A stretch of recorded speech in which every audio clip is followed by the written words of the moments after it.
Hey guys, this is Brian here. I wanted to do a quick tabletop review of a brand new gun that I bought for my wife.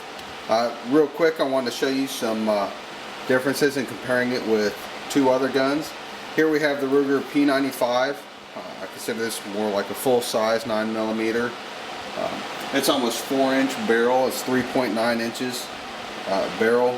It holds 15 rounds in a standard magazine. I bought this under the Clinton limitations, the ban, so the magazines that came with it were limited to 10. So afterwards I went and bought some of the 15 round magazines. This is a great gun. Retail right now, or MSRP on the website, on the Ruger website, says $439, but you can get it for way cheaper than that. It's a great gun. I've loved it. I've had it for 14 years now. And I love it. It's very easy, simple, great to break down. I'll do a full review on it later, but right now I just want to show it in comparison to what I got my wife, the Smith and Wesson M&P9c. This is going to be her carry gun. All these guns are unloaded, all the magazines are empty, but in comparison, you know, this gun is a lot heavier. It's 27 ounces compared to 21.7 ounces. You feel a big difference in it. And then we have my carry gun, which is an LC9. Compared to my wife's Smith and Wesson M&P, you can see the M&P it's a little bit wider, it's a little bit stockier. It's a 3.5 inch barrel, whereas the LC9 is a 3.1 inch barrel, so it's a little shorter. It's not a single stack like the LC9 is, so it's wider in the grip too, but it has its plus and minuses too. I've got to put a hoe grip on this so I can get that grip that I want on here. I don't get that pinky, but it's still, that hoe grip gives me a better grip on there, whereas you don't really need that in the Smith and Wesson M&P. It's got that fatter grip, so but just in comparison, Smith and Wesson holds 12 9mm, the P95 full size holds 15, and of course my LC9 holds 7 in the magazine. Hey guys, so here it is. It's the Smith and Wesson M&P9c unloaded. Magazines are unloaded. There's no ammo on the bench.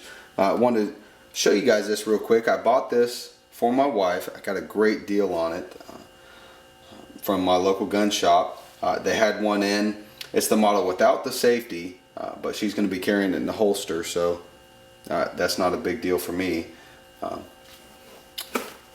So we picked this gun. We went around and we held Glock 26s and the Ruger SR9C, other compact 9mm that she wanted. She wanted a compact, not necessarily something as small as the LC9. It's jumped around in her hand. It didn't feel real good. So I wanted to make sure that I got her something that she was really comfortable with. And after holding all those, we settled on the Smith and Wesson M&P9c. And I tell you, I love it. We had a bad time first time at the range. I'm hoping it was just an ammo issue. We had failures to feed, as I'll show you in the range video. You'll see where my wife is shooting, and the slide locked like that, and it just failed to feed into the barrel, and as you can see, she had to remove the magazine, remove the bullet, and start back over. So we got some more ammo and some different ammo, and we're going to go back to the range as soon as it dries up and try it again. But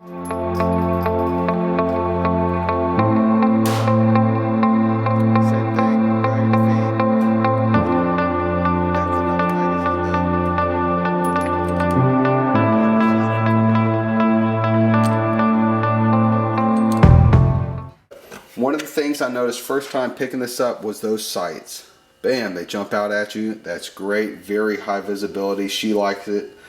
It has an indicator so you can look in there and see if there's a bullet in the chamber, which is nice. It's a little bit different than Ruger's. that has the big sign "loaded when up" that sticks way up. It's almost kind of nice. It's subdued. It's just a hole. You can look in there and see if you see something shiny.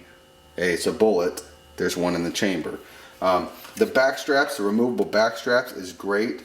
She settled on the small, but you can easily, as you saw, you turn that and pull it out, and you can easily switch to the medium or the large back strap. If I was carrying this, I would probably carry with the large back strap. That way it fits real good into my hand, but my wife has small hands. So I love the option, and she loved it too, that you can put that small back strap on there and it fits her hand great. One thing you'll notice if you go to the gun stores and you hold this versus the other ones, the trigger is further back in the trigger guard, and that makes it easier for women with small hands to reach around and reach that trigger. It's very nice. It's a nice feature. The gun overall is nice. It's a little bit hard to break down, but I think once things loosen up, once it breaks in, it'll be a lot better. Came with 3 magazines. I got the LEO discount. It came with 2 that came with the pinky extension and 1 flat. She likes the pinky extension on it, so that's good. And I also bought a holster. It's a Blackhawk Serpa paddle holster.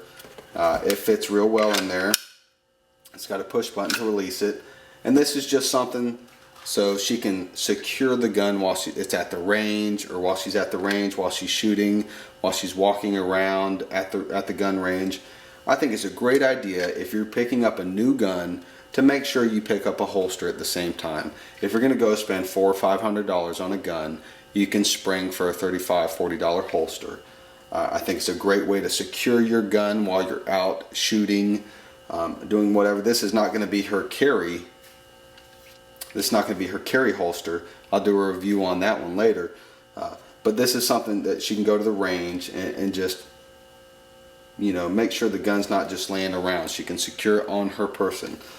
I think that's something that everybody needs to do with every handgun they have. So that's my review. That's tabletop review. If you guys have any questions about it, any comments, just post those below, and I'll talk to you later.